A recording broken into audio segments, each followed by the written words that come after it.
Welcome in, welcome in. We live on all platforms. Welcome in, everybody. Come on in. I gotta go to my settings and get some stuff started. So, welcome in Facebook, uh, YouTube, TikTok, Twitch, X or Twitter, and Instagram and TikTok. If I said TikTok twice, I don't know. Anyways, do y'all like the name X or y'all just prefer Twitter? Do y'all still use Twitter or do y'all say X? I don't know why he would take a platform, spend $40 million on something and then change the name of it. But hey, what I know. Welcome in. We're going to get started. So, the question of the hour is how um, how do you start a bit? How do you start the process to buy a business if you've never had? Which majority of people haven't bought a business. But if you ever wanted to get into it, this is where you learn. And for those who are new here, welcome. If you on, YouTube, no, sorry, if you're on Twitter, Facebook, Instagram, Twitch, or even TikTok, click the link in the bio and join. Two things. One, join on YouTube if you're watching this from any other platform. It's going to be the same material. It'll actually be the probably same aesthetically look, but YouTube pays me for the views. So I might as well get the AdSense from that, right? You can show support that way. I really don't ask for a lot, but if you're on the other social media platforms, I'm gonna ask you probably to like and all that kind of stuff. But if you're on YouTube, all you got to do is just watch. So yeah, I appreciate that. And also too, if you click the link in the bio or you click on my homepage and you go to either the richgetrichard.com or whatever the link sends you, it will either have a class that's coming up, and in the class we talk about buying businesses, buying real estate, business credit, wholesaling, just every type of method that you want to or heard of. And we talk about that. If you want to join, it's free. I don't sell your information. I don't do nothing with it, but I always like to, I have a team that's out there waiting to help people. So I always try to give a quick shout out. So, anyways, so welcome in, everybody. Welcome in. I see y'all coming in here. So let's get started with the question. The question is, if you wanted to buy a business and you never have, what would you? How would you do it, or how would you go about it? All right. So there's, the things you need to do before it. There's things that you need to do in the middle of, and there's things you need to do afterwards. So it's just not a okay. I liked it. It ain't like something at like Walmart or something. You see like a shirt. Oh man, I like this shirt. It fits me. Let me take it up to the cashier and just buy it. You know, it's a little more extensive as buying a home. So whenever you go to buy a home, if you never bought a home, so you go and you say, hey, let me view your house. And then you get a real estate agent. Generally, you'll get a real estate agent, and the real estate agent will show you around a whole bunch of different houses. And you say, oh man, I like this one. And they'll say, oh, okay, you need to get pre-qualified for the house. Typically, you get pre-qualified before you go in there. So you go and then you get pre-qualified. Now you know how much your budget is, how much you can spend. Let's say if you get pre-qualified for 400, they're not going to show you $1 million houses. It's kind of like that. So you get pre-qualified for the house, and then you go out and you go looking for houses, whatever you qualify for. And then once you find one you like, then you put in an offer, and you say, hey, I want to buy this property at, it's 300,000. I want to pay, 295 plus inspection and all kind of crap. And they'll either agree to it or not. Let's say if they do agree to it, then now you're in the closing process phase, or so now you got to do like home inspection, you got to do termite, you got to do flood damage, and you look for all that other kind of crap that you might have not just missed. And you look to see if the house is sound. And then if everything's good, um, on closing day, you close on the house. The finance company pays for the house, and then now you just move in and you make your monthly payment. Okay, that's the extent of a home. Buying a business is a little more detailed than that. It's because you're buying something, whenever you buy a home, you're going to live in the home. And generally, people pay their mortgage first. And you typically have a job, and the job pays for the mortgage.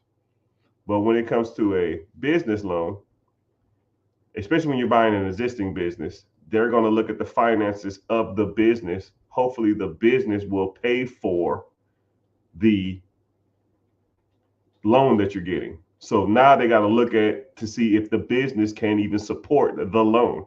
Because if the business can't support the loan, then they're not going to give you any money for it. It's about as simple as it gets.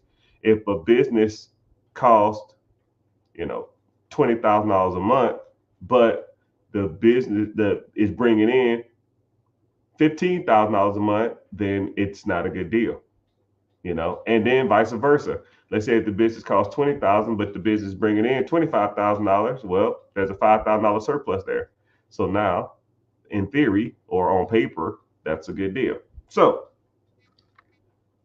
one thing you need to do is you need to focus on you being the best person or making yourself more accessible to be financed for a business. Because if you think about it, you know, whenever you go to apply for a home, whenever you go to apply for a car, whenever you go to apply for a business, you gotta have some stuff together. You go to apply for a credit card and you gotta have a decent credit score. You want to go apply for a car, you need to probably have some money in the bank and or decent credit and or a job. If you want to go buy a house, you need good credit, you need some money saved up, and you need a job. When you buy a business, you're gonna need experience generally, but you can get ways around that. You need some good credit and you need a down payment. And you need to have some kind of idea of where you're going to be at in the next 10 years or 30 years, depending on how long you're going to finance this business. So same thing to get pre-qualified for a business, pre-qualified for a home, pre-qualified for a car. You have to set yourself up to go out there and get this type of stuff. You have to, you have to, there a lot of things in life, a lot of people just wing it, and you can't wing buying a house. You can't wing buying a business. You have to know what you're doing, right? You gotta, okay, cool. I need to do this. Okay, well, I focus on this. I need to focus on this. Okay, what I'm doing this, I need to focus on this. And you need to learn all these steps, right? So let's say if you do meet your credit requirement, and then you do meet the down payment requirement. Okay, well now you need to start finding and looking at businesses. Do they meet the criteria that you're looking for? Do they meet the financial requirements? Do they meet the time requirements? Do they meet um, any conflicting schedules? Because a lot of times people will buy businesses and they think they're buying a business, but they're buying a job. So they'll have like is one person I used to work with, um, and he came across a business for sale, and it had one employee, and the owner was there every day. And then I said, well, you got some options, man. You can either work there, and I think it was bringing in like $150,000 a year to him. You can work there for $150,000, or you can hire somebody else to do that job, and now you'd be making, you probably pay them 50, so now you're down to like 90. Do you want to hire somebody and make 90, or do you want to make the whole 150? He wanted to make the whole 150. And then he said, maybe one day in the future, I'll hire somebody out, but I want to learn everything about this. So whenever I ask somebody else to do it, then I know what's expected of it, which kind of makes sense. So, and I said, okay, cool.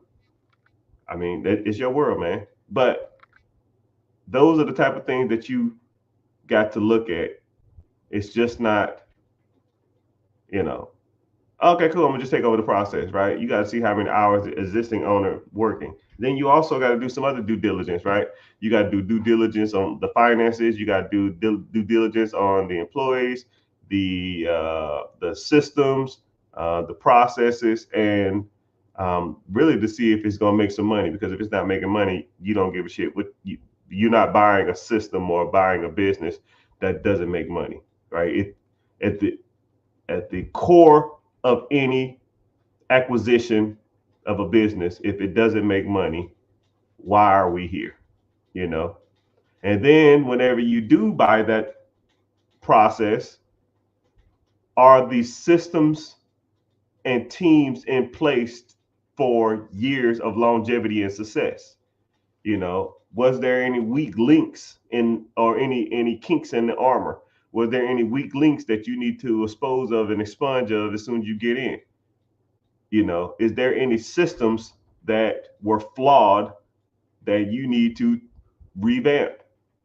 You know, just for I'll give you some quick ones off top of my head that I always tell people to look at whenever soon as they take over a business. One, I'll say something like, how is uh,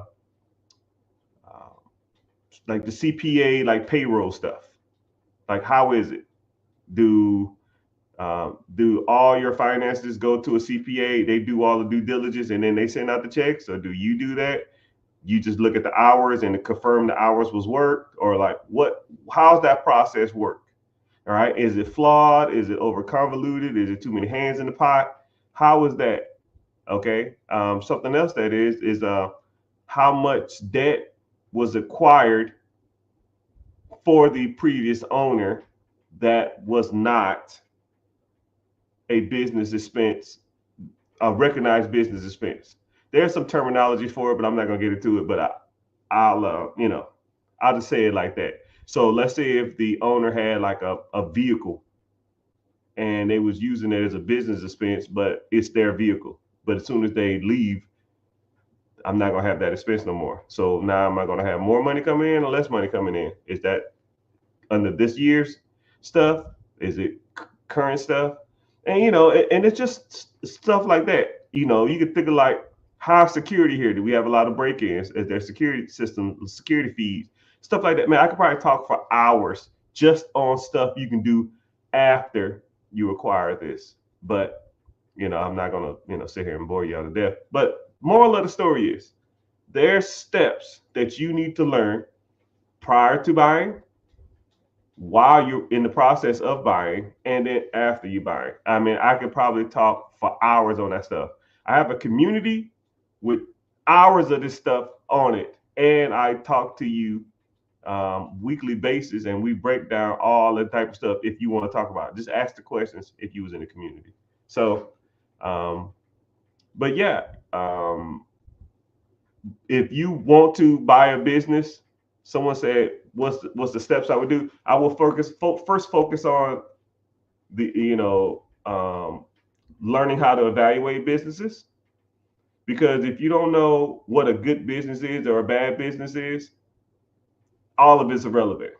You know, if I meet a client or a client signs up for a coaching program or signs up for a one-on-one or they sign up for a consultation or something like that, before I get started, I'll ask them 10 questions.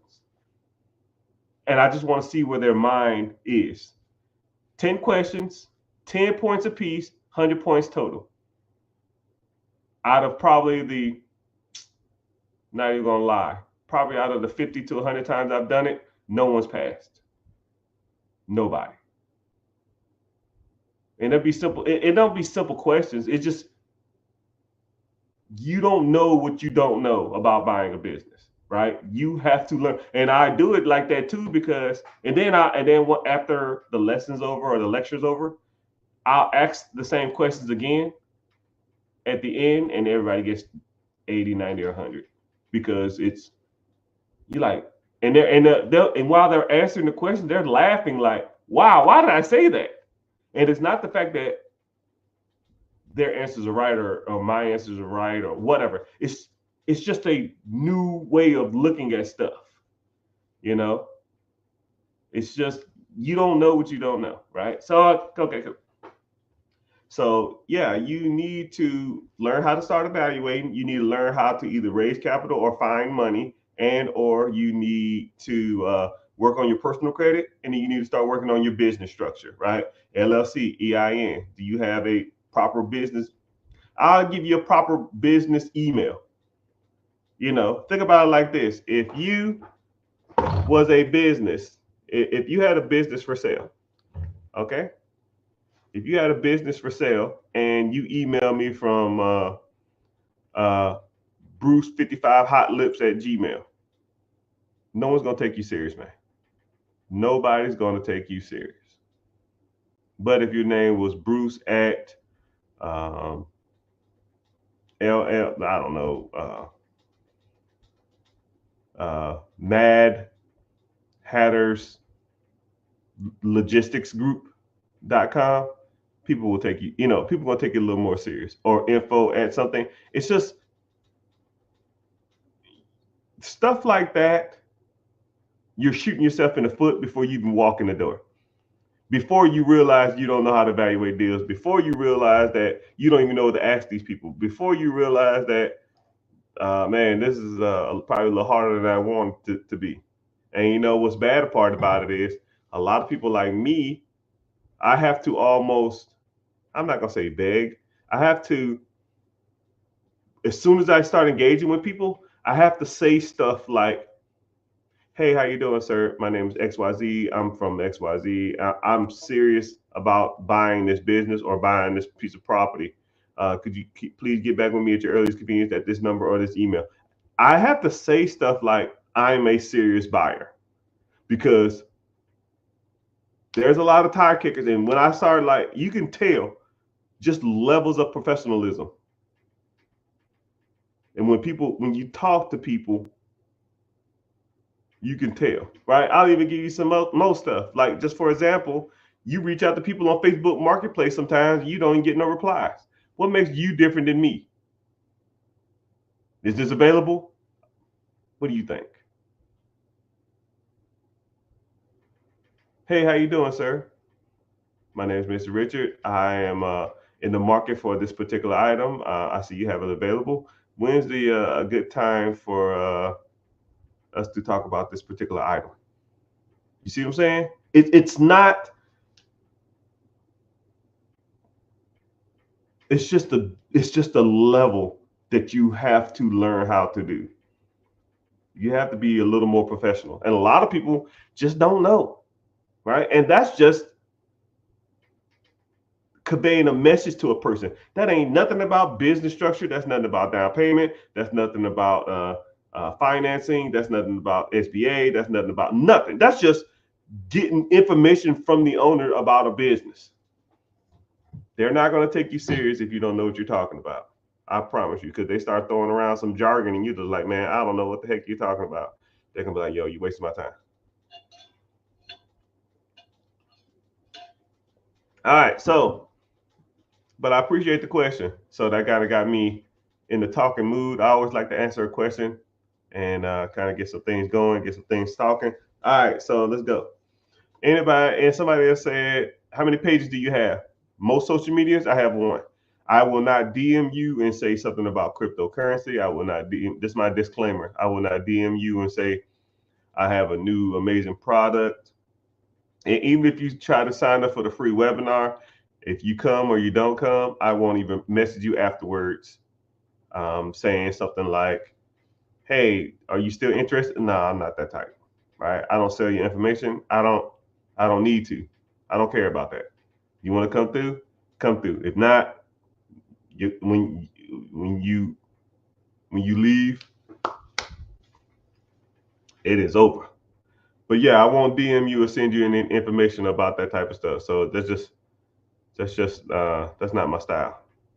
But I appreciate you asking that question. That's a good question.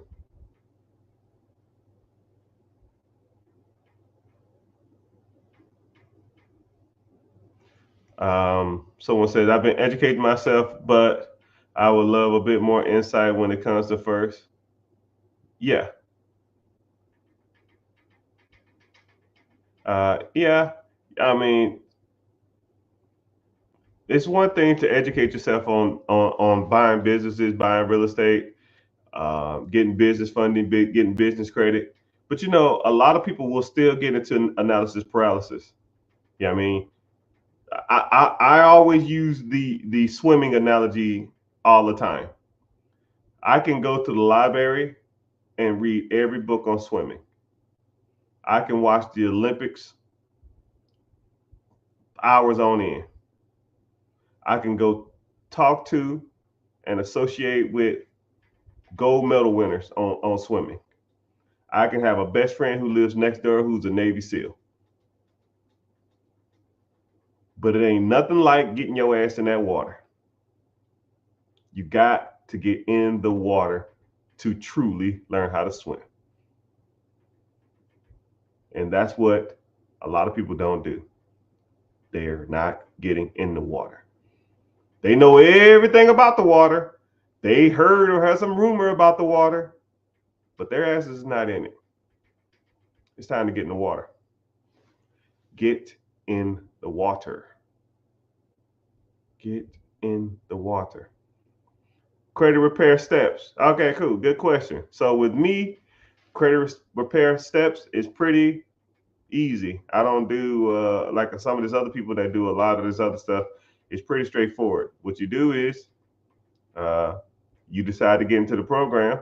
What I will do is I will send you a text or an email saying exactly what I need from you. The standard stuff, name, address, last four of your social, and whatever else, whatever other information. And I need a credit monitoring service because that's how we check to see if your credit is legit. So we're not going to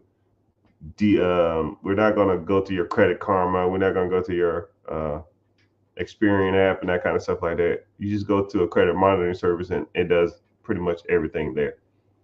So once we have that, then we get the disputing, right? It's 35 days per dispute, and we focus on 6 disputes. I figure if you can't get it in 6 disputes after going to 6 different people, because there's some things on people's credit that I don't care how good of a expert you are, you're not getting it off.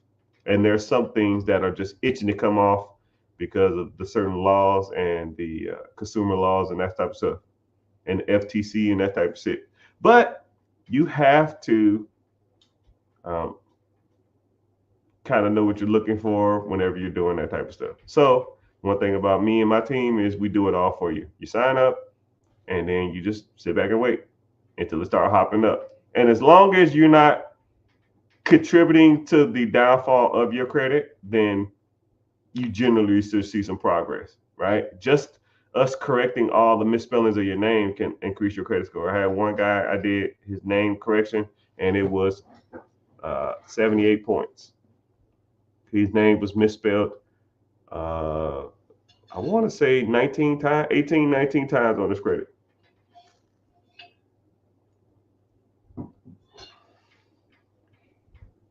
So, yeah, you'll meet some people that do credit repair processes, and they'll you get into the program, and then they'll tell you what to do. I don't do that. I never really liked that.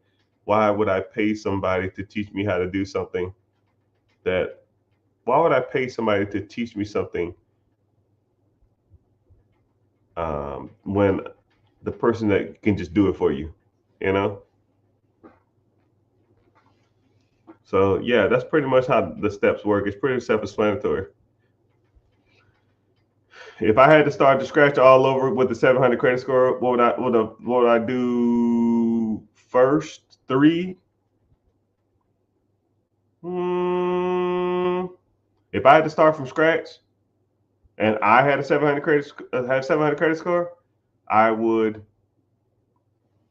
business structure, raise capital from the banks, bird dog, wholesale, free cycle. I'm not even making this up. I'm not even joking, and I'm not even kidding, and I'm not just saying this for clicks, and I'm not just saying this shit just to make you please you and to sound cool. If I bird dog wholesale Triple threat house purchasing. I have a 700 credit score. If I have a strong credit profile, though, strong credit profile, business structure, raise capital, I would have an existing business. And I'm no crap. I have nothing, right? Let's say I need about $2,000, $2,000, no job, a 700 credit score. I would have $100,000 in probably 3 months, easily. 100 grand, 3 months, I'll be a millionaire in a year. No joke. I'm not joking. I'm not just saying shit just to get clicks and likes. I don't care about that. Wholesale, bird dog. Triple buy.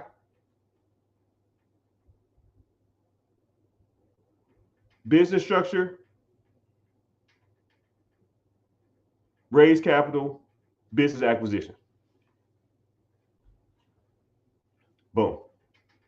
I would with $2,000, I would have enough money for a down payment for a business in 30 to 45 days. And then I will execute and buy a business in the next 90 days. That process takes about 4 to 8 weeks. I would almost be having business deals lined up, knowing that I'm going to get the capital. But yeah, what do I know?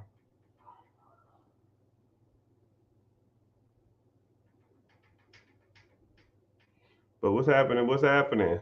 The man with the plan. I tried to, but yo, appreciate y'all for being here. So let's get some likes up. If you on any of the social medias, Facebook, YouTube, Twitch, all that kind of stuff like that, just make sure you're following. And if you're on TikTok, make sure you just tap the screen for 15 seconds. That's the only price of admission I ask. And if you on TikTok or any of the social media platforms, click the link and then just go to my YouTube, because YouTube pays me. It's really not a lot, but it is, free money. It's almost my electric bill. It's probably like $500 a month. It's not a lot, but free electricity, right? Just for hanging out and talking.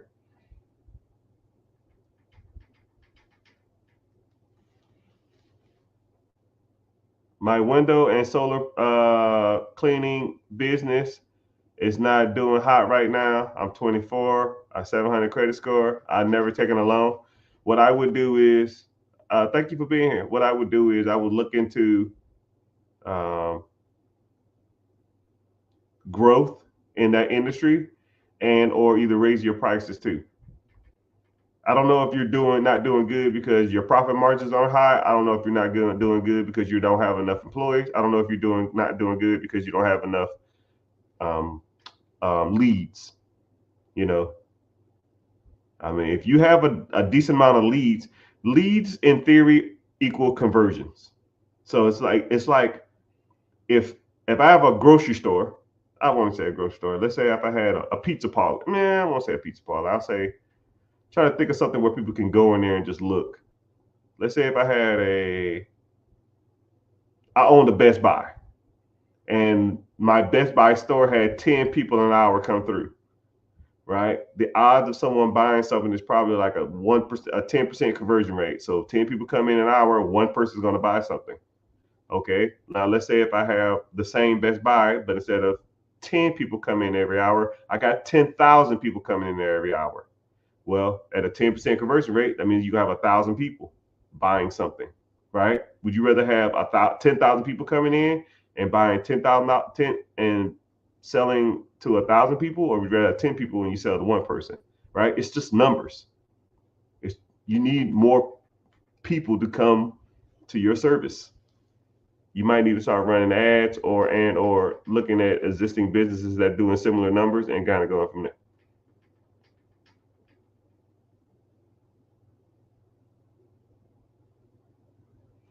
You're completely honest. You claim in your niche, it makes me nervous to try. Hey, well, you got to go out there and try some of this stuff, man. I mean, I don't know what's nervous about it. It's just business and money and numbers. You know, is it a lot of risk? Everything has risk. Driving a car has risk. You know, statistically, how many people get into car wrecks? What you do? Not drive? I'll wait. Of course you drive because you got somewhere to be. Just like buying real estate. If you want to be successful, you want to be rich, you want to have the Ferraris, you want to have the Lamborghinis, you want to have, you know, the boats, the yachts, the vacations, you got to take risk, right? I mean, it's about as simple as it gets. You're not going to do it from a 9 to 5. You know, the statistics on that, not a lot of people who work a 9 to 5 are wealthy. It's just not happening unless you got a high dollar skill. You got a high dollar skill, you bringing in $300,000 a year? Probably not. Average person in America makes $54,000 a year. You might can do it if you maximize your 401k and dump $1,000 to $2,000 a month into a ETF or something. But yeah, what at 55, 60? And then you shit 65. You don't want the money now, though. You gotta get some of that short-term money coming in, sir.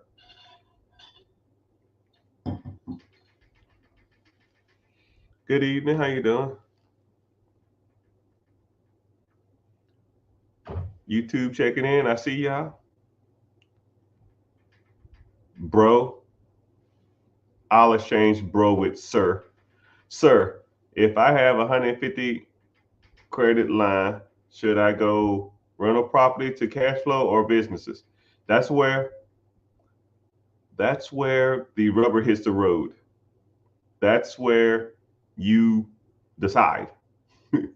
It's like the Anakin Skywalker.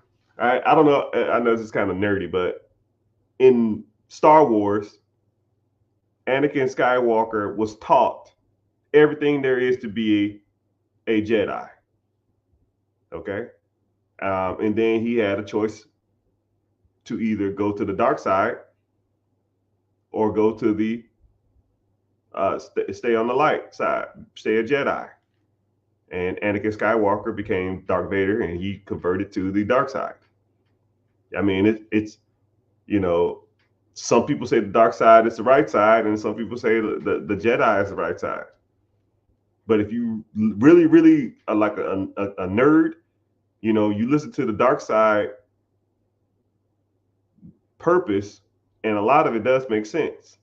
You listen to the Jedi side, some of that stuff makes sense, or some of that stuff don't make sense, or vice versa. You know, if I talk to you all day about buying real estate, a lot of stuff makes sense. Some of it, not so much. Some stuff, when I talk about buying a business, some of that stuff when it comes to buying a business makes sense. And then sometimes you're just like, I don't really like that portion. That's where you need to either become Anakin Skywalker or you need to become Darth Vader. You just got to choose. You got to pick what you want to do. About as simple as it gets.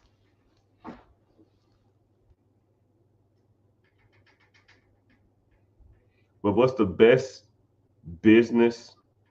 What is the best starting business to buy? It's,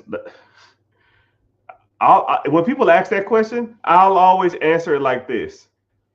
What is the best race? No. I won't even say the best race to date. Who makes the best food? Is it Hispanics, tacos, burritos? Is it Italian, spaghetti, lasagna? Is it Asians? Is it Chinese? You know, kung pao chicken and sweet and sour chicken. Is it Japanese, hibachi?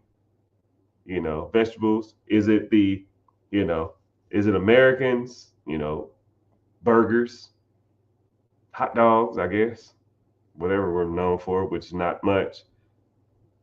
Is it Africans? What they eat? I can't. Fufu. Is it Jamaicans, oxtails? You know, everybody can comment a different answer, or everybody can say a different answer. All of that is subjective, right? And all I asked was, what was the best type of food? What's the best type of business? It's all subjective. Somebody probably has a roofing company and swears up and down about roofing company. Someone probably owns a Dunkin' Donuts and swears up and down about Dunkin' Donuts. I have a buddy who has 96 Subways. I can ask him about Subway. He'll probably, you know, talk about it till my ears bleed about Subways. You know, it's all of it is subjective. All of it is your personal preference. What do you, a better question, what do you find interesting? What could you do for free? Do you like food preparation? Do you like to cook? Do you like to bake? Do you like construction? Do you like design? Do you like working with your hands? Do you like talking to people? Are you a people person? Are you a people pleaser? Right? You got to ask yourself those questions before you can't ask somebody opinion on what you find interesting. It's just about as simple as it gets.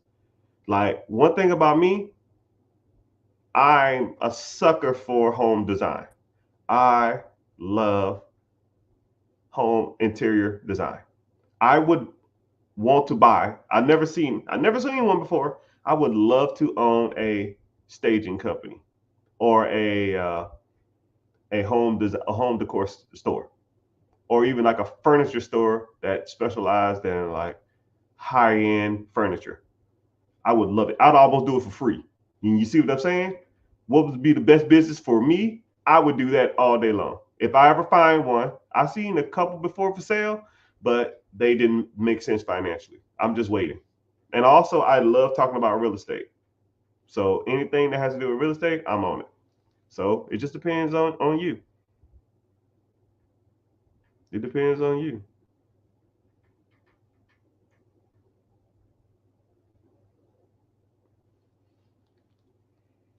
Should I set an LLC up and credit accounts prior to searching? You should be doing everything at the same time, everything all at once. You know, it's almost like you should be. Some people they can focus on one task at a time. I like to try to knock out as much stuff as possible. You should already be having a LLC, S corp, C corp, or a sole proprietorship, depending on what kind of business structure you want. You should always be working on your structure for those businesses while also learning how to evaluate businesses. Because one thing about evaluating businesses, if you don't know what a good business is, you don't know what to look for. That's like asking a person who's 30 years old who's never eaten a meal in their life, and you're asking them to pick out a restaurant. I don't know. What's a good restaurant? I don't eat out. I don't know. Why are you asking me? Okay, cool. Let's start trying some places. Here's Japanese. Here's hibachi. Here, which same thing. Here's McDonald's. Here's Burger King. Here's Taco Bell. Here's Panera Bread. Here's Bucky's. Or here's TGI Friday. Oh, okay, cool. I didn't like that. That gave me heartburn. Okay, so now we're kind of okay. We're done with the Bucky's. We're not eating at gas stations no more because you don't like that. It gave you heartburn, right? All right. So what about these restaurants? All right. You like this? Okay. Well, I like the environment at these places. Cool. Let's start going to these type of places. It's you have to almost learn them processes and learn those systems before you start getting into that stuff.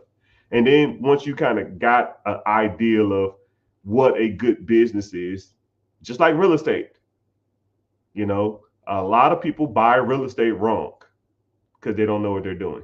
A lot of people look at properties wrong. I know a lot of people, whenever they say, I'll ask them, are you interested in buying real estate? Or they say, yeah, I'm interested in buying real estate. And I get the same thing every time. I've been looking in my area, but there's nothing to buy. There's nothing good to buy. And I'll say, I think that's bull still, bull stool.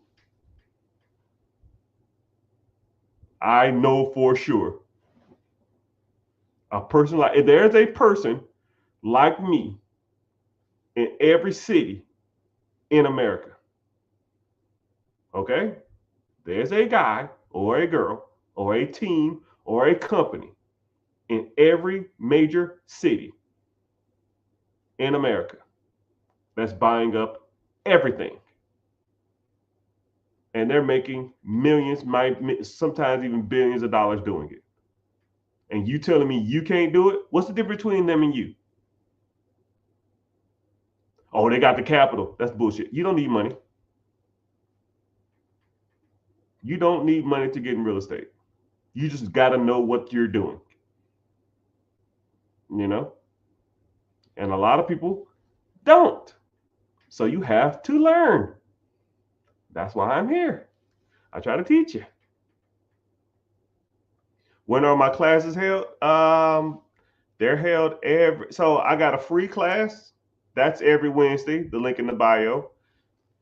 I also have a like a mentorship class where we meet every Friday and we sit in there and talk about whatever subject is up that week, because I try not to talk about the same stuff all the time, because it's like, all right, man, I get it. It's just like, to me, it's like repetitive and redundant. And it's more to money than just buying stuff that makes money. Management of stuff, evaluating, building credit profile, building business structure, LLC, EINs, S Corp, C Corps, Dun and Bradstreet, if you want to go down that road, net 30s, trade lines, net 60s, net 90s. I can rant for hours, right? I can get on real estate and talk about 15 different ways to buy real estate. I could probably sit here for 8 hours and bore you to death if you want it, and talk about 15 different ways you can buy real estate. I'll give you 5 ways you can buy real estate off the top of my head with no money, because you don't need it. You just need to know how to do it and not be scared to do it. Know how, execution. That's it. But if you want to click the free class, link in the bio, it should be Wednesday of next week. It'll be next week. If I had all my ducks in a row, how do you walk in the lender or private lender funds? How do you walk in the lenders funding? The lenders, private lenders fund? I don't know what you're saying, but I guess what you're saying is, how do you raise capital? Okay.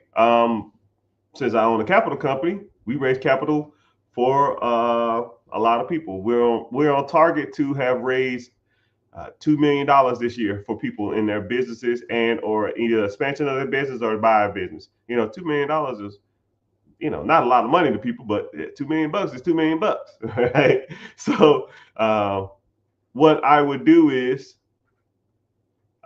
you would come to me and you would say, hey, my credit is good. Okay, cool. We'll look at your credit, your business profile, and your credit profile and your credit score and your FICO score and that type of stuff like that. Let's say if it meets that, boom.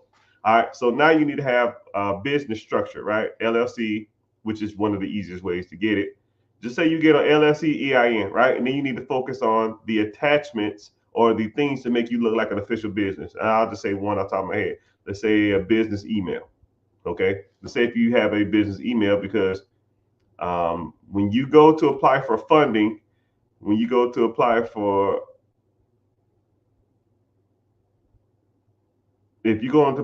funding and you put on an application certain things, the system will kick it out if it don't meet certain requirements. So for example, if you put business name and it's something like trucking, something like restaurant, it will kick the system. The system will automatically kick it out. Second thing, and I said it already, business email. So let's say you have a business email. What's your business email address? And you say, even if it's professional sounding, let's say it's BruceLogistics@gmail. Gmail, Ymail, Yahoo Mail, MSN, kick out. The system will kick that application out. Boop. So you need to know how to properly do it, which I will walk you through the whole process, right? Because, my job is to get you as much funding as possible. And then once we get the funding, then I help you liquidate. Because a lot of people will give you the funds, but won't teach you how to get the funds.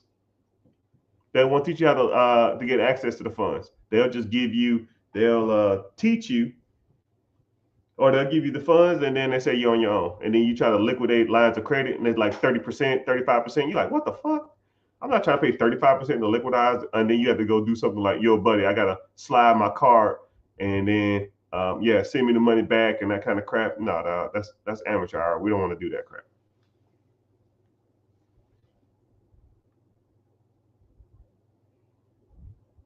How many accounts you got, fam? I already said it, but I'll say it again. There are a lot of people out here using my name and likeness. If you get an email or a text from anybody saying they're me, more likely there's a high percent chance that it's not. Right? I'm not gonna just randomly DM you. Right? But now if you DM me and ask me a question, I'll reply back. Just go to the follower account and see a bigger account. But if it's not the bigger account or the account that you thought you messaged, then more than likely it's the wrong account.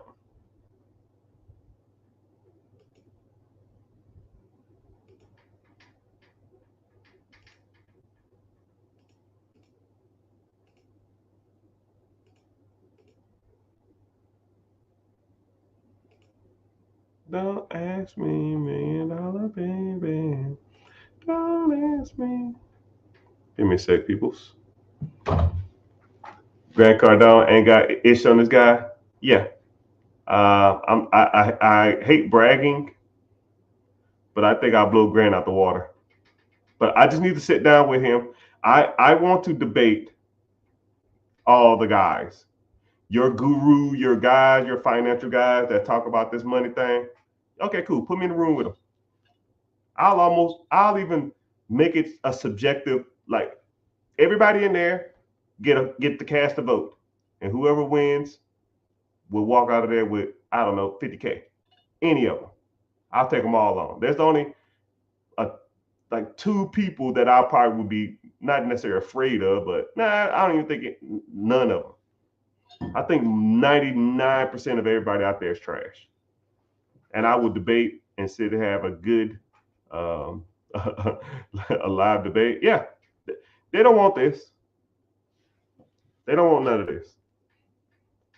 All your gurus are kind of trash. Guy hooked me on the H. Somebody else said the same thing. I get like multiple feeds. Someone says HML. Someone got me hooked on HML. What the hell is HML? Am I tripping? I don't even know what that means. Is it like a joke or something? Someone look that up for me, please. I don't even know what HML.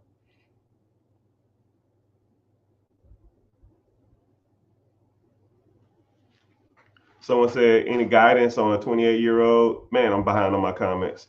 Any guidance on a 28-year-old that makes 65,000? Yeah. Cut your expenses in half and invest the rest.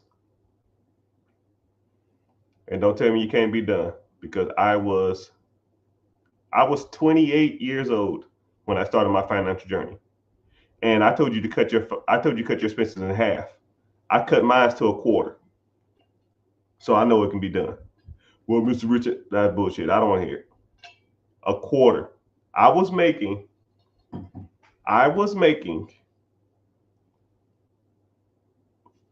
in the military as a E3, E2, E3.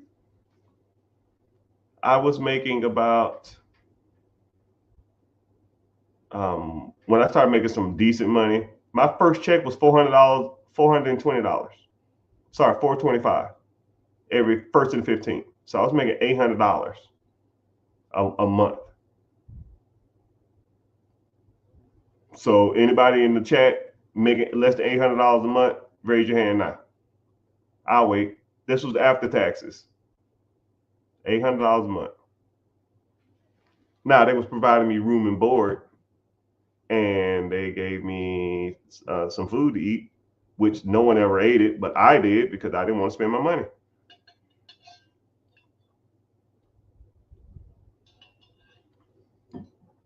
But after I moved out of the dormitory, they gave me they increased my check. It was 11.25. 11.25 or 20, I'll call it $2,300 a month. $2,300 a month is close to about $27,000 a year. And I was living off about $7 to $8 grand a year. No eating out, no Netflix, no cable, no entertainment, no vacations. I mean, some people say they want it. You know, people like the idea of wanting to be rich and successful, but they don't want to put in the work that rich and successful people do. You know, and then sometimes it's so weird. I didn't take a vacation or want to do nothing for like 5, 6, 7, 8 years, and I just got used to not doing stuff. And to this day, I'm almost like, go where? France, I'm good. Africa, man, I'm good. Hawaii, I'm good. Let's go to Disney, I'm good. I just don't want to, right? Because I got used to not doing anything. My body just, my mind, it's hard to turn it off when you do it for so long. It's kind of like the gift and the curse. I'm sorry behind on comments.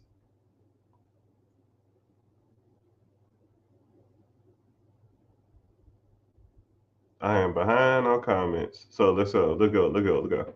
All right, so we got a question on here. I'm 18 years old. I have no current credit.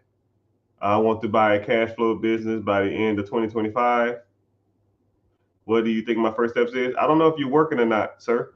18 years old. I don't know what you do for a living. I would start putting up money in saving, and then I would start working on building credit. The easiest 3 ways to build credit: get a authorized user on someone's credit, go get a gas card, or I have a list of cards that anybody who comes around me, I just give them the list and I just tell them, yo, start applying for these cards. They don't even check your credit. It won't be a hard inquiry, so your credit score won't get dropped, and they report to your credit. I know of 3 credit cards that will report to your credit. They're secure cards though, which is kind of like cool and bad. They're secure cards. You put down, secure cards mean you have to put money down. An unsecured card means you don't have to put money down. So you get the card, you put down $100, $200, whatever you want to do, and it's almost like an exchange. You put money on the card and they'll report to your credit. I've seen people get their credit profile shot up to damn near 60 points just by getting this one card, right? And I know 3 of them. And then also get gas cards, and or if you have a parent or a grandma or something that has good credit, ask to be an authorized user on their business cards. They won't give you the cards, but you'll still be on as an authorized user. Make sure they pay their bills and stuff on at that time.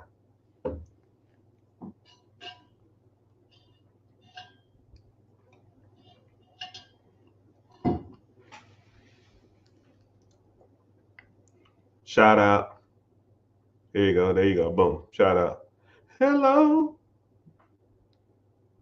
What's up? You know, it's kind of funny. The new social media sites, it shows, it's like so like laggy. And I hate how it like wants me to invite people up. Someone says, Should I purchase a 4-bedroom, 3-bathroom townhome or purchase a 4-2 house for a rental property? First of all, I'll focus on cash flow. Typically, townhomes have HOAs, and HOAs are pretty much a cash flow sucker. You know, if you got a $300 HOA every month or a $250 HOA, let's say if one property is producing $500 cash flow and the other property is producing $600 cash flow, but it has a $250 HOA, so now your 600 goes to 3.25, 350, or whatever, you know, whatever the numbers are. I don't know. So now, and then what's crazy about it too is if you don't have a tenant in there, not only you have to pay the mortgage, now you got to pay HOA on top of that. So now you even losing more money a month. But townhomes can be a little cheaper to get into, and 3-bedroom, 3 baths, a 4-3 can command more rent than a 4-2 in theory, right? I would look at the rent rates on both those properties. I would look at the HOA, and I would look at potential cash flow on both of them to make an educated guess. That's what I would do.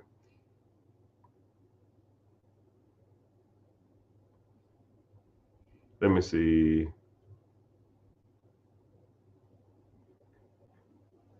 Oh, Solo, what's happening?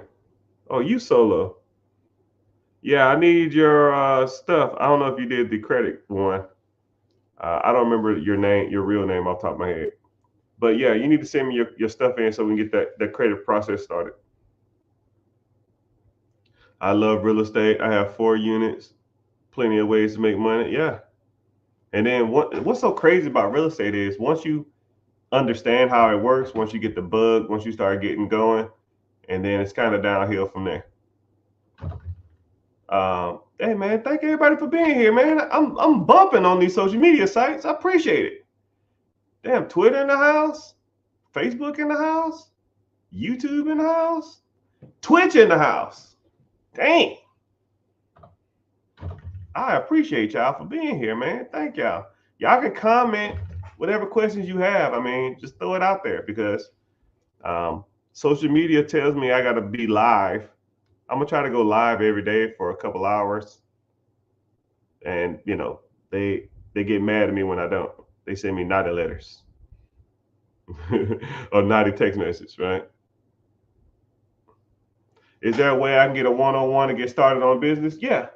Click the link in the bio, join the free class, right? I have different programs. I have different ways to do it. I have different, because everybody's different. And, I don't know where you are in your journey. And I have to kind of, guide you in the right direction because some people need more guidance than others. What's so crazy about one-on-ones is I've one-on-one people who were comically more successful than me, which is kind of crazy to even think about it. And I one-on-one people that was so far in the hole that it was almost hard for me to even see a way out of it. And it's just the different types of people that you interact with. One guy, I'm not gonna say his name, but he had multiple millions of dollars worth of real estate and multiple businesses that he ran. And he said, yo, man, we can't talk that long. I said, yo, man, you got me for, some time. He said, well, I ain't gonna talk that long because I know you're a busy person. I just wanted to pick your brain on some stuff and kind of see what you thought about certain ideas. So I said, okay, cool. And he kind of talked, and then I kind of gave my opinion on it. He was like, all right, we good. And then I gave him like 2 things, action things that he need to do. And then he texted me maybe a week after and was like, man, I didn't even know this was even possible. You're like revolutionizing the way I'm going to do business. And I was like, wow, thanks. I mean, it's just, sometimes you just want to bounce ideas off somebody who's like-minded. Some people don't have that type of person. And if I can be that for a person, then I appreciate it.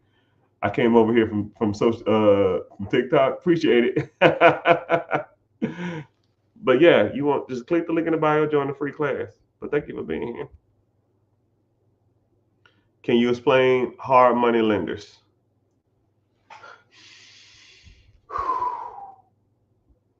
Okay. Hard money lenders is when you look at to buy a piece of property and the hard money lender will loan you money on the asset. They will give you the money for the purchase price. They will give you the money for the construction, but they call them hard money. I heard two reasons why they call them hard money, because they loan money on hard assets like real estate, and the terms are a little harder. And it's short-term lending. The loan, the hard money lender objective is not to loan you money for 10, 15, 20, 30 years. A hard money lender terms generally are within a year. So for example, I always use basic numbers to make this a little easier. Say there's a property for sale and it's a real crap hole. And let's say it's $100,000. You're going to,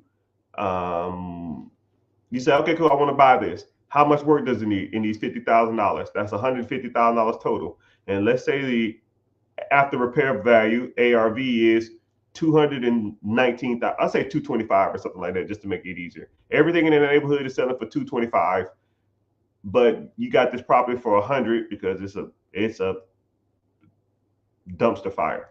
So you go to the hard money lender and you say, hey, I want to buy this property. I have it under contract and I want to purchase it. Well, how much it costs? It costs $100,000. How much work does it need? It needs $50,000. Okay, this is what we're going to do. You need to put some money down. I need 10% of the purchase price. So 10% of the purchase price is 100,000. That's 10,000. Wow. $10,000. You need to come up with the down payment. So now you have, they put up the 90. You put up the 10. Boom. 90% or 10% down on the purchase price. So they buy the property. Boop. Now you need $50,000 to repair it, and they will give you the $50,000 to repair it. Generally, that comes within like a draw system or a payment plan. However, you and her or him come up with it. Sometimes they'll do, okay, you start working on the property, start getting some stuff going, and as you go along, I'll just reimburse you. Or sometimes they'll give you an initial draw. Okay, it's $50,000. Here's $20,000, and then after $20,000, I'm gonna come. Once that's gone, I'll come back and look at it, and then I'll give you another, 15,000, and then I'll come back and look at it, and then I'll give you the rest of it. It's a draw system. You pull a little bit, use it up, pull a little bit, because they're not just gonna send you a check for, oh, here you go, $50,000, and you going off to Vegas or something like that. They're not stupid. But that'll be $150,000 total. But their terms are a little hard money. So instead of you paying like whatever you pay for your loan now, let's say 7-8% or some crap, 6-7%, they're going to be generally like 10%, 11%, 13% or something like that. So I'll make it easy and say 10% just to make this conversation easier. You borrow $100,000 to buy it. You borrow $50,000 to renovate it. That's $150,000. 10% of $150,000 is $15,000. So your total is $165,000, but you're going to sell it for $225,000. So let's say $225,000 minus let's say $165,000, right? The difference of that is $60,000. You're going to pay a real estate fee. Say the real estate fee is, I don't know, 20 grand or something like that. And what other fees and stuff you got, it's going to be about 20 grand. So now you walk away with $40,000. So who made money in this process? So let's go. You put 10% down. So pretty much you got the property. Someone probably wholesaled it to you, or an investor sold it to you. The investor made money. The hard money lender gets their 15%. You get $40,000 because you sold the property. Your construction guy who renovated the property for $50,000, they probably, made $15,000, $20,000 off of that. The real estate agent made their fee. The closing agent, the title company, and the person who just bought a new property or bought a property that's completely renovated, they win. That's why hard money lenders do so well, because everybody in that process makes money. You bought a house, pretty much renovated it and sold it. You created damn near 8 jobs, and you fed a lot of people. Once you start doing that and getting your name out there and just start doing stuff like that, you will make so many friends and you'll make so much money, because now they're like, you need another property?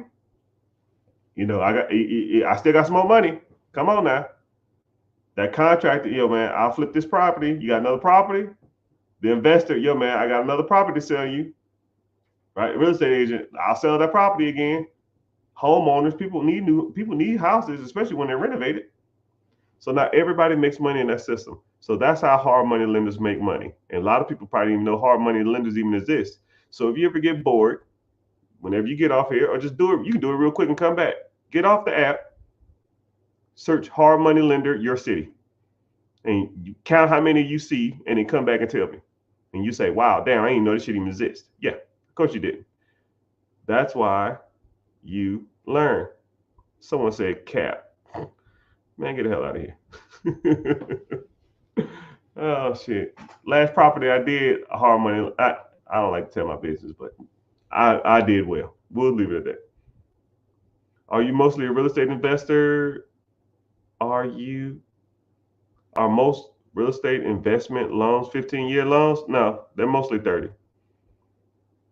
What about that old man in Florida? I don't know what that means.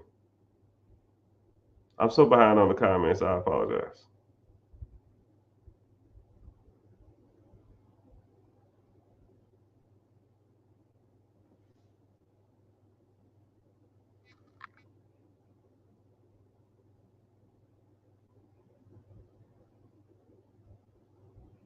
Oh, hit my line. HLM. I'm slow. I'm old too. What age did I become a millionaire? It's kind of weird. I think if I had to give it a number, I think it was 32. If I had to give it a number, I think it was 32. But I still don't feel like it's just a metric. Actually, yeah, I started at 28. No, no, no, no, no, no. What was it? 28. I joined the military at 24. I got out of the debt my sister and my mom got me in at 25. I saved up $10,000 by 28. Then I started.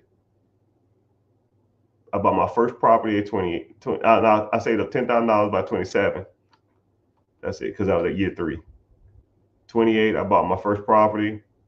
And then 29, I bought my second. And then I just kept buying. I bought a lot of them that year. And I think I was like 32. And I did the math on it. And I went and showed the missus. I was like, I think we're millionaires. She was like, why? I said, look at the numbers. What does that say? She's like, yeah, I think we are. It's like, oh, don't feel like it. I got problems just like everybody else, right?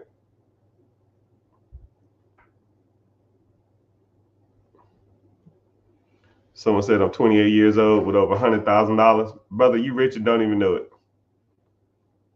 You can almost ETF $100,000. Wait till you're 65 years old and you'll be sitting on a gold mine. You know what? I'll do the math on that. 28 years old.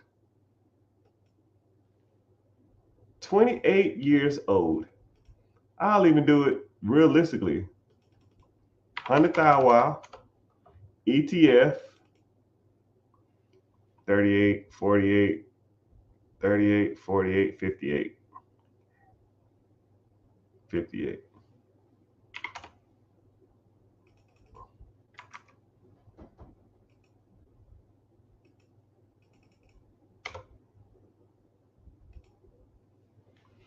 You could almost take your $100,000, put it into a simple compounding interest ETF at 55 years old. You'd be worth $5.6 million.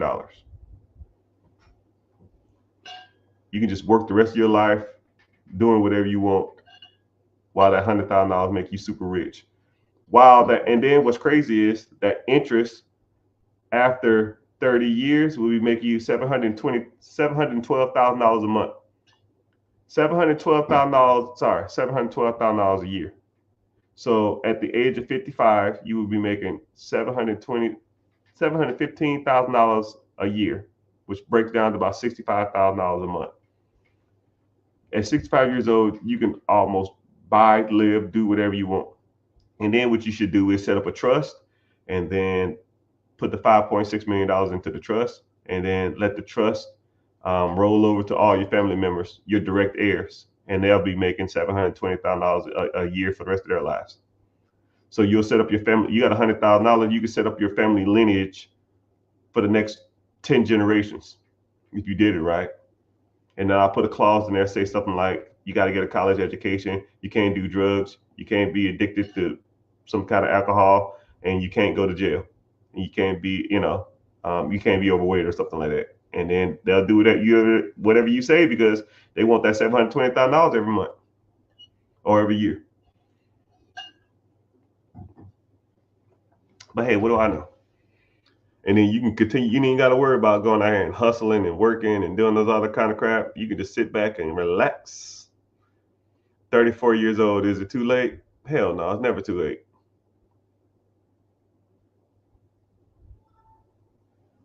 Do a service-based business. Like, I'm trying to get caught up on comments. I'm so behind.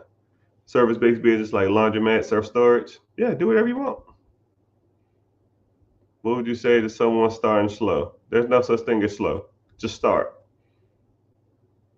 I want to buy a small business. Yeah, you just got to get started.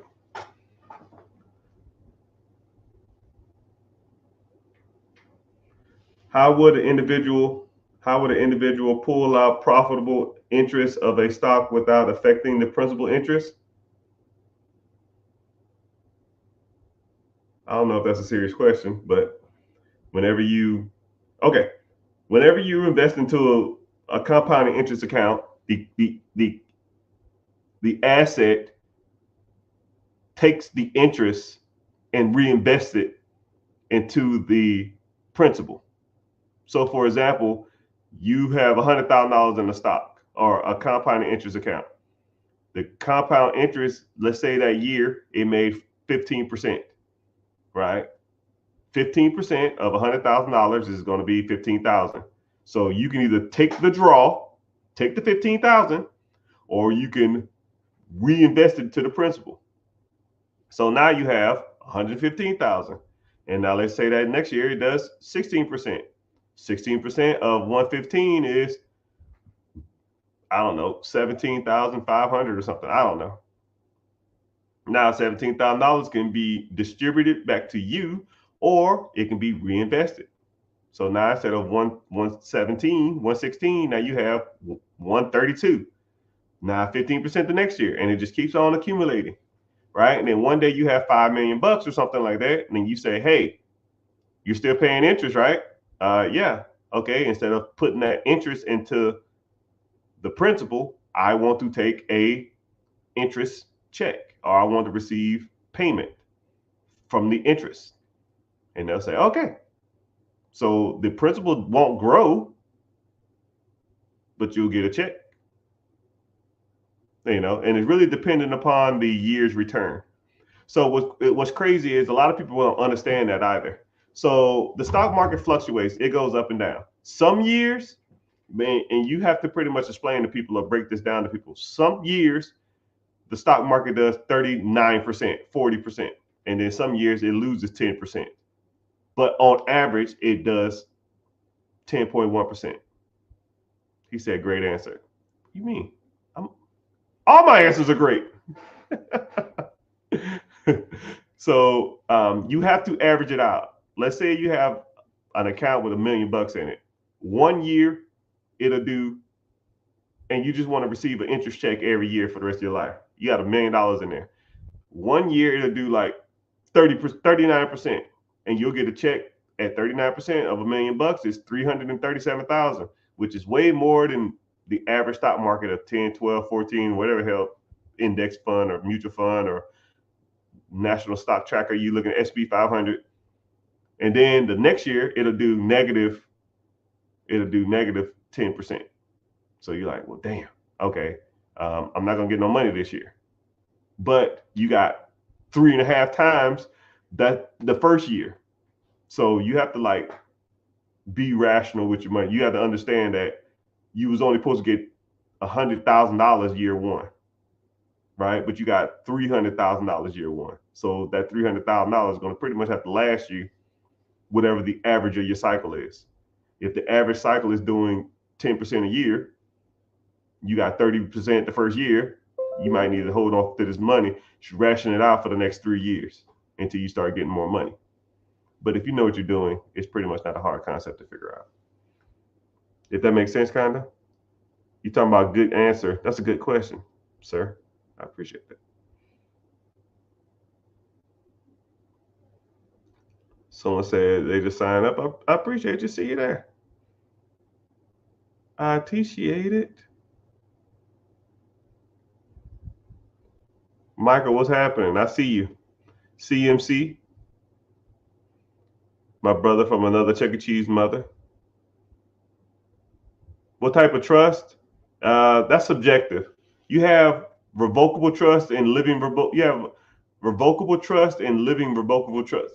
You know what? I'm not getting into trust. I don't want to talk about that. It's certain trust you can set up.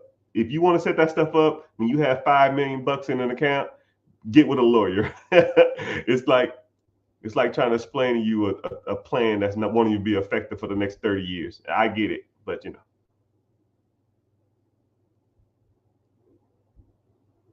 Someone said 21 hard money lenders in Harlem zip code. Yeah, I wouldn't doubt it.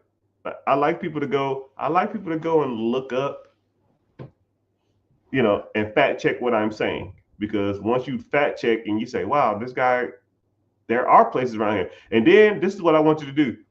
Search hard money lenders in your city, find the closest one to you. And every time you drive by that place, because you're living by it, you'll see it almost weekly or every other day or something. I want you to look at the environment, look at the building, right? Does it look like somebody in there's helping somebody get by funding millions of dollars worth of real estate to help people buy stuff like that? It's just like a regular little office building. It's probably just some little bitty old shack, some little old building, and they in there doing millions of dollars worth of work. You know what I mean?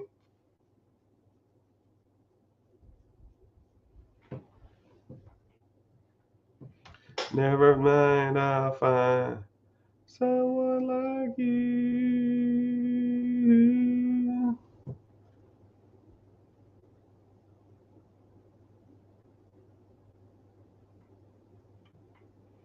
To don't forget me. What kind of existing business can you buy in Texas? There's millions. You know, the bad part about it is I wish I wasn't live on all other social media platforms. I found a business in Texas that I shared with my community or students, whatever you want to call them. And it was in Texas. I forgot what it was though. I literally forgot what it was. And shit, give me a second. I can look it up. Oh my goodness, come on, type, killer.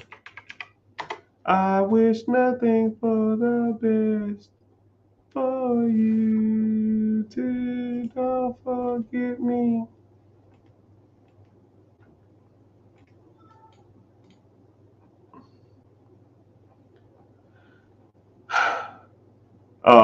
No, this was in California. Okay, yeah, here we go.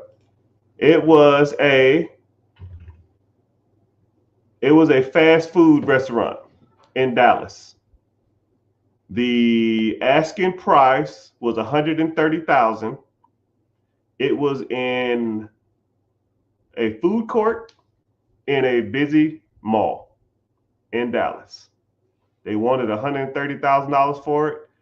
The owner profited $110,000 last year. You buy it for $130,000, it profits $110,000 in Dallas. I mean, some stuff you can't beat, man. I buy something for 100 and I get all my money out in a year. Can't beat it.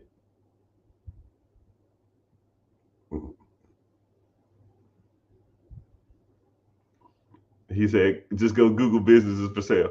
You know, it's always people that would ask me how to properly what to find businesses. Dude, you find business anywhere. That's like asking somebody what website do you go to find cars?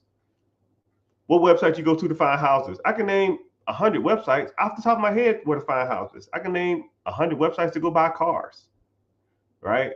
Better question, are you qualified to buy a car? Are you qualified to buy a house? Are you qualified to buy a business? Because if you're not qualified, why you want to know where cars and businesses and houses are? Because you're just looking. It's irrelevant. Now you're gonna ask, well, what is qualification? Okay, and then I'll walk you through that, and you say, okay, I'm qualified then, or I'm not qualified. I'll work on that. And then I say, okay, cool. Here you go. Here's the business right here. Is this a good business? I don't know. Okay, now I got to teach you that too. You see what I'm saying? It's like a rabbit hole of things that you need to do. And a lot of people don't see it as that. They just say, oh man, let me go in here and type and message all these people and ask about a business. And they're messaging from their Ymail or Gmail account, trying to buy a $5 million business and got 15K in a whack crypto, trying to buy a $1 million business. No business structure, no freaking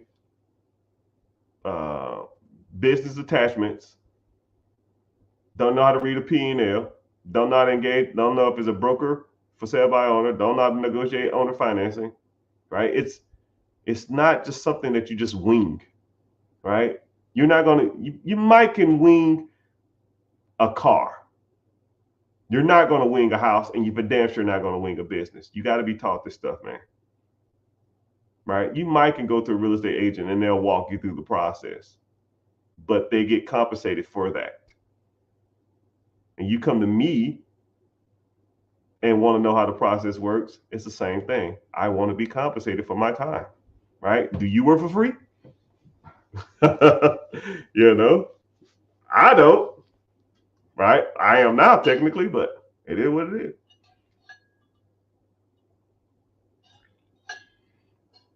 is. Man, you've been 1031 exchanging this land for 15 years. I'll be happy when you sell it because you won't come in here and tell me. I'll be happy to sell it. Oh, you offer owner financing?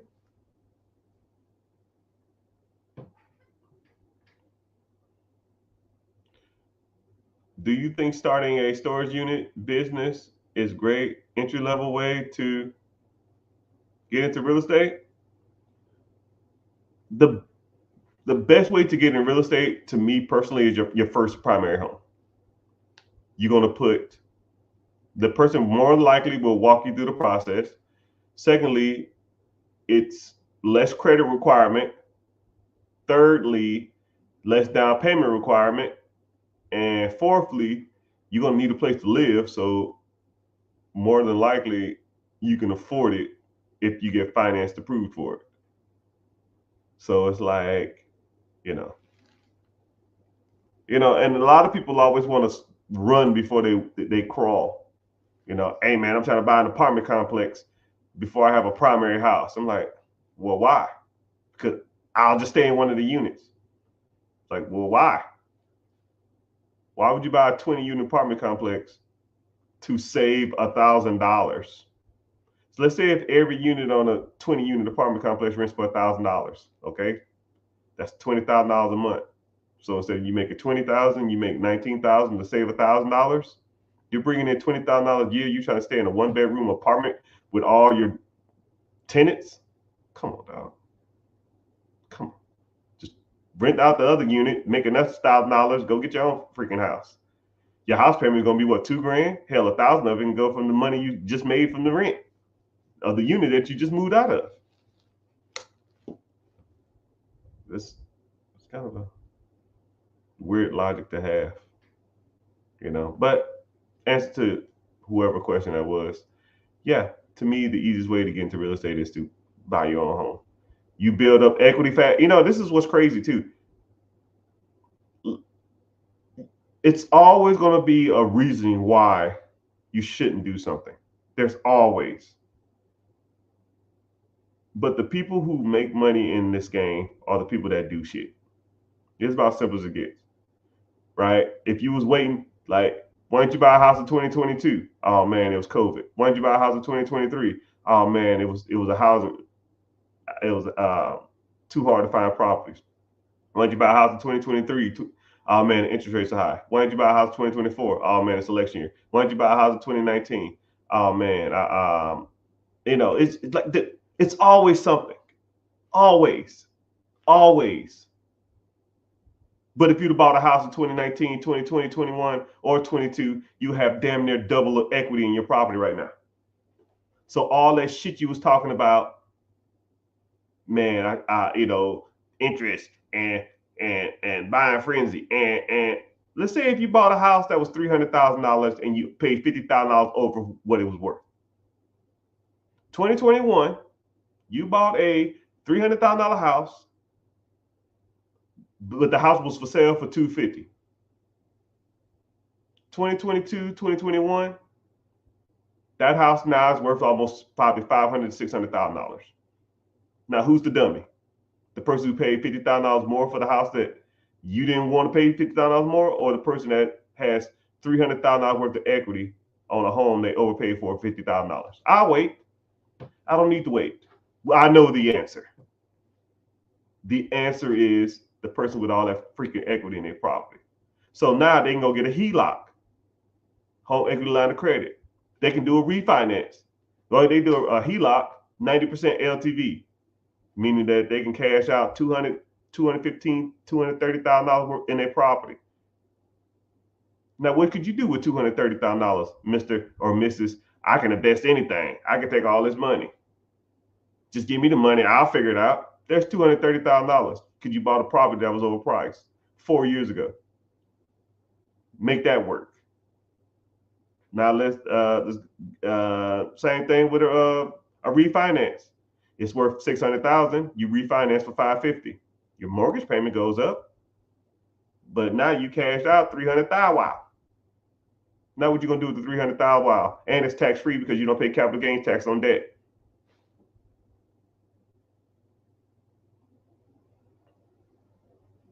Right? So now you don't pay capital gains tax on that debt. Now you got $300,000. You might got a higher house payment, but $300,000, you can go out there and buy.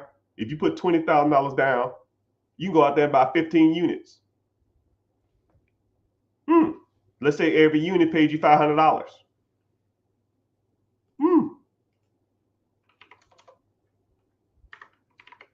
That's $7,500 a month, or 90 grand a year. You took money out of your home. That was your primary. You went out and bought more property, and now that property cash flows 90 grand a year. You could almost quit your job now just because you bought a house in 2021. It's crazy to even think like that. And I just broke down a play that you can do. And a lot of people say, oh man, I can't do that. But you couldn't have bought a house in 2021, 2020? Or you can sit there and just complain about damn interest rates. Or you can sit there and complain about prices too high. Or you can complain about there ain't no good houses. Or you complain that, oh man, these houses are going for over asking price. I'm not paying over asking price. Now look at you. Who's the dummy now?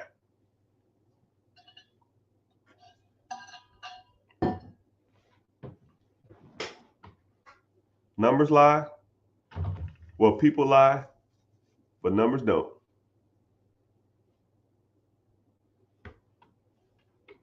And now what's your excuse? Let me guess. If you don't have a primary home now, let me guess your excuse. It's an election year. I'm trying to see what's going on with China, or the interest rates, or the Feds, or what's the excuse now? What's the excuse? Like every time. And you know, it's kind of weird when I talk to people. I tell people, I say, man, don't give me excuses, man. I don't want to hear it. I do not. Like, it makes me so upset to hear people bitch about unforeseen circumstances or complain about stuff they cannot control. I can't control the election. I can't control the interest rates. I can't control the housing market. I can't control none of that. All I know is what's going on right now at this moment.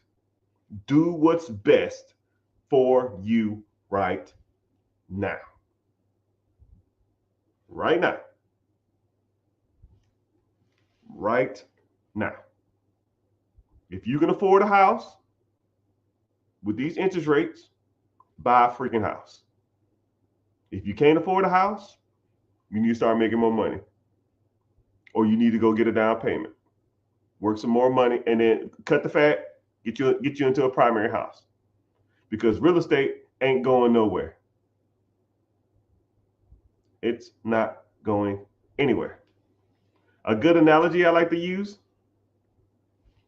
is I have a family member who has a home, and they had a home since 2012. And they said, yo, man, I'm thinking about buying a second home. I said, to rent it out? I said, yeah. I said, well, what you waiting on? Oh, man, I'm kind of nervous about it. And I said, do this. Go onto your phone, find I don't remember what it was. Find a home that you're interested in, just like it. Find like 3 or 4 properties that you're interested in. And anybody can do this too. Find 3 or 4 properties that if you had a limited amount of money, you would more than likely 99% chance buy. Just like it, right? Go to your notes on your phone, put in the address, the date, today's date, and how much that house is for sale for. Set a reminder in your phone for 4 years from now or 5 years from now.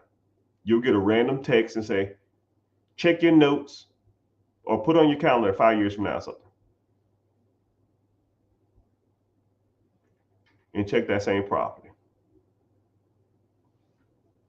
I told him to do that. 2017 came up, whatever year it was. I think it was 2018 or 2019. I forgot what it was. He said, yo, man, I remember this property was for sale. I was going to buy it for like 180. This shit's almost $300,000 now. I said, yeah, it's time. He said, yeah, I'm going to do it. I'm going to just do it. They was making a decent amount of money, and he just did it.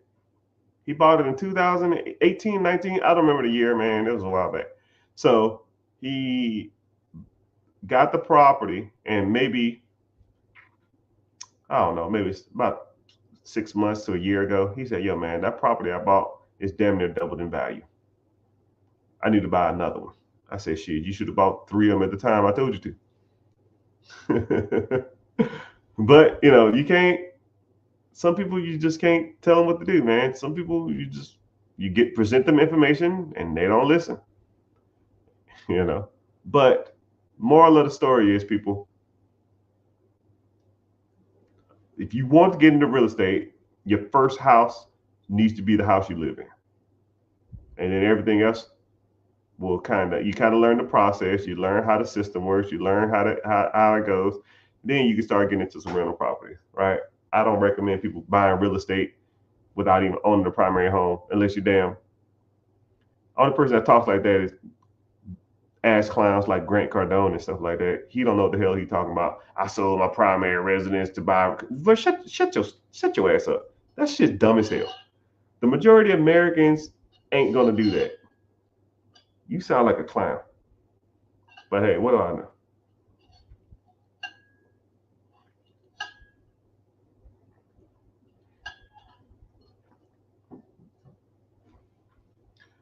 is the maintenance cost on a home. My personal experience, maintenance costs, equity, and appreciation will always trump maintenance, right? I mean, think about it like this. I mean, and stop me when I'm lying. Let's say if a house called, let's say if you bought a house in 2020 and it was 250,000. A $250,000 house in 2019, 2020 is probably worth about almost $500,000 now, right? About around about. If you want to give me some areas or some specifics in your area, I know for sure a majority of homes doubled in the last 5 years with inflation. A lot of them went up in value a lot, a lot, a lot. I made a lot of money. I already know they did, right? So let's say that's 200. I'll even make it easy. I say $200,000 worth of equity over the last 5 years, right? That's $40,000 a year. You're telling me the house maintenance is 40 grand a year or $3,300 a month? That's damn near the house payment. And that's not even including pay down. You borrowed $250 to buy the house. You probably only owe $225 now. So not only you to get $250,000 worth of equity, you get $25,000 in pay down. And the tax ramifications of owning a house. I mean, come on, dog. Come on, man. Anyways, let's get to some other questions. I don't want to sit and talk about real estate all the time. That's why I like talking about other stuff in the communities, because I break all this stuff down. So anyways, for those who just got here, I'm live on all social media platforms, 2 Facebook accounts, YouTube, Twitch, Twitter, X, Instagram, which keeps kicking me off, and on TikTok. I would appreciate it if you go to YouTube and watch from there, even if you just have it on in the background, because it pays me to be there, right? Twitch was talking about filling out some application to be on there too, but I didn't do it. I don't even care about it. So, but I know YouTube, sends me a little bit of money. If you find any value in this, that's fine. I appreciate it. You can go to YouTube and watch from there. I'm about to get off in a little bit though, but you can at least go there and at least see the profile. Click the link in the bio and then go to YouTube, or you can just type in The Rich Get Richard and you can see me from there. Also too, you can also hold a free class if you want to sign up. When you click the link, it's called Be Your Own Boss. You want to sign up there, you kind of go from there. We can go. It's a free class. I don't sell your information. I don't do nothing with it. But if you're interested in learning more about buying a business, buying real estate, fixing your credit, getting business funding, investing, 401k, any of that stuff, we talk about it all. We talk about everything. So yeah, I appreciate people coming over from YouTube's, the internets. Anyways, someone said, what is a good, what would you name your holding company? What's crazy about that is I got asked multiple times what's a good holding company name. And I kind of got tired of explaining it to people. So what I did is I made because there's more than just your name of your holding company, your LLC, S Corp, C Corp, sole proprietorship, whatever you want to do. There's more than just naming it. You need to like structure it properly, right? You need to work on your registered agents, work on your managers, work on getting your EIN, your tax identification number, working on like business address, business, whatever, everything that's attached to your business. And what I did is I got tired of people asking me, so I said, okay, y'all, I'm gonna come up with a slideshow, and anybody that joins this community, I'm gonna just give you the slideshow for free. So when you get in there, first thing it'll be like, You welcome. You need to come up with a name. These are the easiest ways to come up with a name. Think of this, or use this adjective, and never use any of these stuff. And I have like keywords that you should never use in your business structure. And then I talk about registering with your Secretary of State if you want to register your Secretary of State, but there's faster ways to do it than registering through your Secretary of State. So it just depends on you and depends on how you want to do it. And then there's other ways to do it too, like going through like sites like GoDaddy and stuff like that. Not GoDaddy. Yeah, I think it is GoDaddy. It is GoDaddy. No, LegalZoom. You can go through sites like that, but they're kind of expensive. I can show you cheaper and easier ways to do it. And then you got to focus on, all of the other kind of stuff like operating agreement and that type of crap. But I'm not gonna get into it. But yeah, I made a slideshow and it pretty much walk you through the slides. Somebody in the community told me, say, "Yo, man, I need to come up with a LLC name and get everything attached to it so I can go for business funding." I said, "Okay, cool. Here's your slideshow. Go through it and let me know when you're done." It was like 45 minutes later, and it's like, "Yo, I'm done." It's like, "What do you mean you're done?" I did it all. Business, everything attached to the business. Requested the EIN from the IRS. Had the LLC. I mean, just everything. I was like, 45 minutes. Damn. He said, "I wait for this, and he was pretty much done." So that's why I create stuff like that because I like people to I like to be streamlined. I don't want to be sitting around waiting all day for something to happen. I just see, I just opened up a holding company in 2 days. Too easy, right? Do you help with all that or are we on your own? I don't know what I mean. Yeah, if you need help, yeah, I can help you with it. Just depends on what you want to do. Like I don't want no nuances, questions. Some of this stuff you just got to figure out, but I will get you pointed in the right direction. It ain't gonna be like holding your hands like a toddler. It'll be okay. Go to these websites, fill out these forms, and let me know when you're done. Okay, I'm on section 5. Like, dude, come on, man, figure it out, man. I'm on section 3.1. I mean, okay, it says your address. What's your address? uh, Let me see.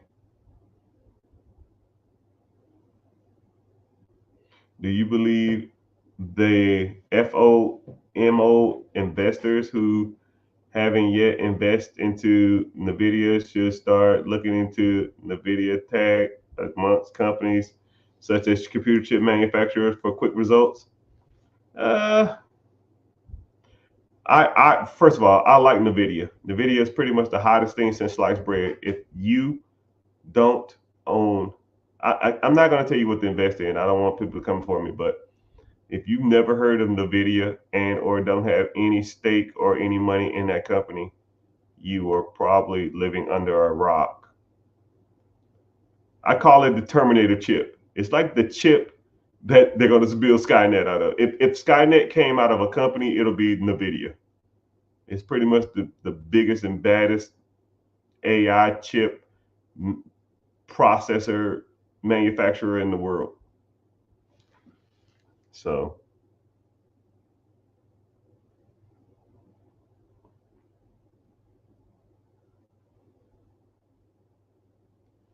so what do you think about my $17 million 1031 exchange? I don't, I don't know what that means. You want me to buy it? I don't know. I don't know what you're asking me. I mean, yeah, sell it and then exchange your profit. I don't know what that means. Well, you either gonna have to pay. You sold the property for 17 million. Okay, I don't know the details of the deal, what you're saying, but I'll just say it like this: you have a $17 million property.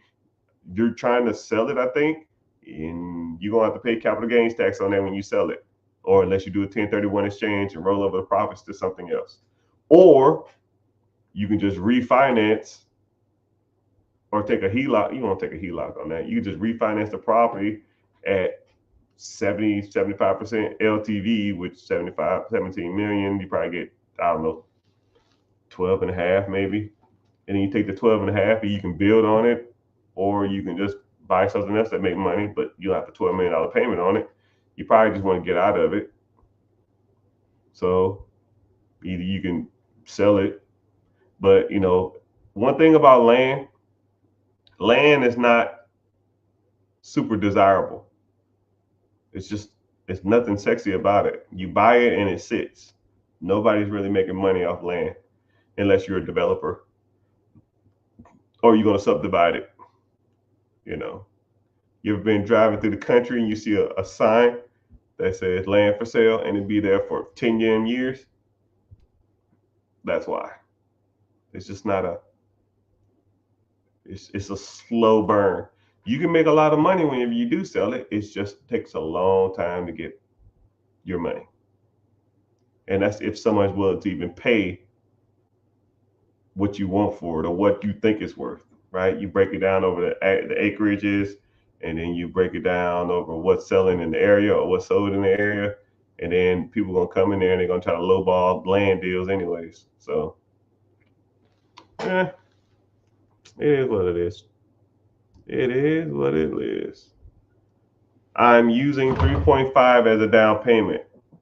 Looking for $15 million using, yeah, I guess. That ain't. So you have 3.5. Oh, okay. So you have 3.8 that you want a 1031 exchange, so you don't have to pay capital gains tax on the 3.8. So now you're trying to roll over $3.8 million into a deal that's 20% down, which would be 15 million. Okay. Let me do the math on that. 3.8 times 20%. So come on, computer. Come on, World Wide Web. 3.8 times 5. Yeah, 19 million. 15 to 17 would kind of do it too.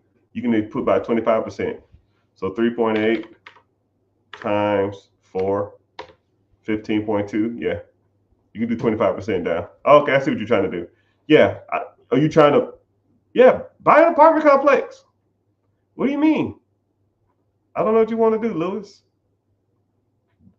There's $15 million apartment complexes out there. Somebody will give you a loan. If you need me to do it or help you find somebody, yeah. But I ain't cheap and I ain't free. Just letting you know. But yeah, if you want to, yeah, you just need to get financing or get pre-approved. Get your credit right. Credit and make sure that down payment is ready. Get that 1031 exchange form ready.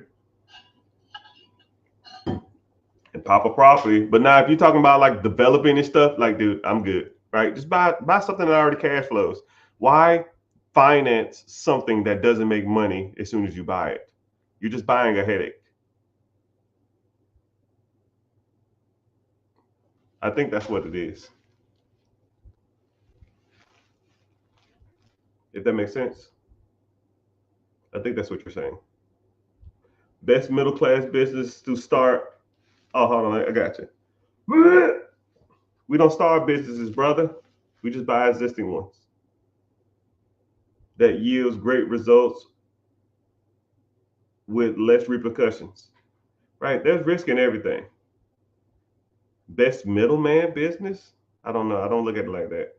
To me, a middleman is providing a service from like B2B or something like that. But B2B businesses are some of the best businesses to get into. So it's one thing to service a customer, and it's another thing to service a business. Servicing a business can make good money. Servicing people are wishy-washy, right? Businesses are always going to be around. You know what I mean?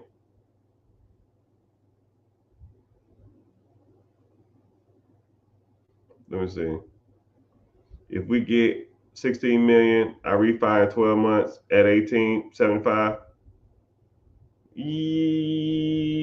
Yeah, you could. That refinance fee is going to be nuts, but I wouldn't refinance until I got a better interest rate. Commercial loans are actually doing pretty good now in comparison to but I don't know what you want to get into, man. you help us find the businesses? Yeah, I show you exactly where to find them, how to find them, what areas to look, what to look for, how to scale them, how to buy them, how to evaluate them, how to negotiate, how to reach out to owners, what to say to the owners, how to do the due diligence, what the due diligence looks like, and I get you over the finish line. That's the objective here, right? But I hit my social media quota for YouTube, but I appreciate you. Great answer. No, man, great question. Rocket boys, Rocket boys. I need to look up your account too.